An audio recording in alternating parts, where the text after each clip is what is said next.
as you can see, I kind of rushed the ending. Go back to the television title. Like I said, they need to put AJ Styles in these matches that he defends the television title against credible names, and um, it actually gives you a reason to care about the television title match, because AJ Styles could basically work with anybody on the roster, and they just need to add some credibility to that belt. It's still a new belt. I'm sure a couple years from now, when you look down the list of champions, it'll be pretty interesting. We've had Booker T, AJ Styles, Kevin Nash, Mick Foley, Kevin Nash, and then Eric Young, Rob Terry, um, and then AJ Styles again. But um, yeah, and the world title. I, like some other people, question TNA's decision to take the title from Rob Van Dam when he made his return so soon and there's still no champion. But then somebody mentioned it, and I started to really think about it. He wasn't able to defend it within 30 days. I guess they got that kind of, notice from his doctors and stuff like that. So that works out, and I loved the tournament, and um, it was pretty much unpredictable. If you say that tournament was predictable, then you're wrong. I think many people expected Kurt Angle to face the Pope in the finals, as I did, and I was hoping for. But with this whole crazy stuff that happened between Jeff Hardy and Kurt Angle, it pretty much changed everything with the no finishes and the double finishes.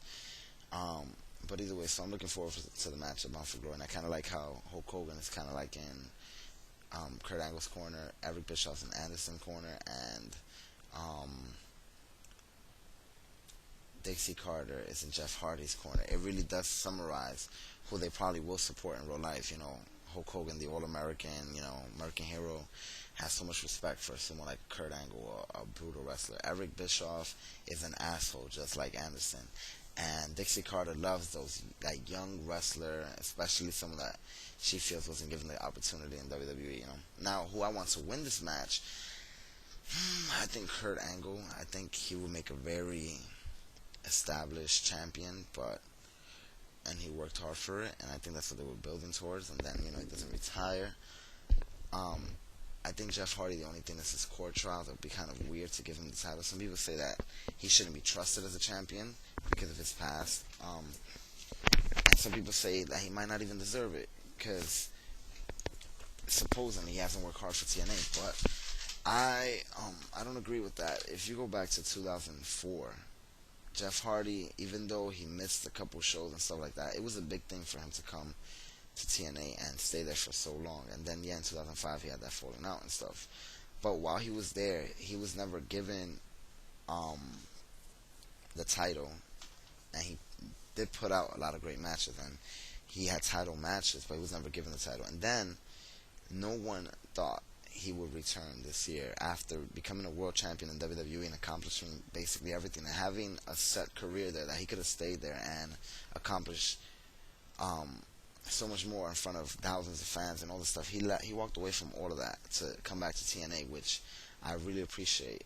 I really, really fucking appreciate, and I think it says a lot about his character. So if you add up the amount of years that Jeff Hardy has put into TNA, I believe it's around 4 years of, and it will be TNA has had this thing with champions for the TNA World Heavyweight title ever since they stopped using the NWA World Heavyweight title in 2007.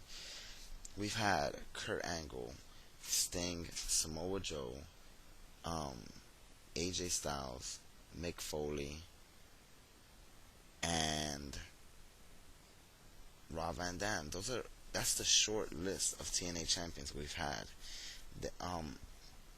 So a name like Jeff Hardy would fit in perfect with that list of champions. If years from now, some young fan that missed out on TNA's early years is looking up the list of champions, he's going to be pretty much impressed, especially if he didn't know some of those wrestlers wrestled in TNA.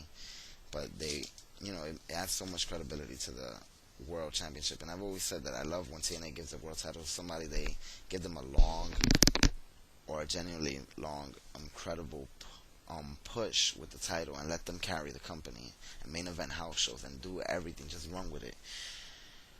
Where, as opposed to WWE, that they've been doing better recently with the titles, but there was a time period where somebody will win the title, then they lose it the next week, then they win it, then they lose it to this guy, then they win it, and they're just trading, trading, trading, trading.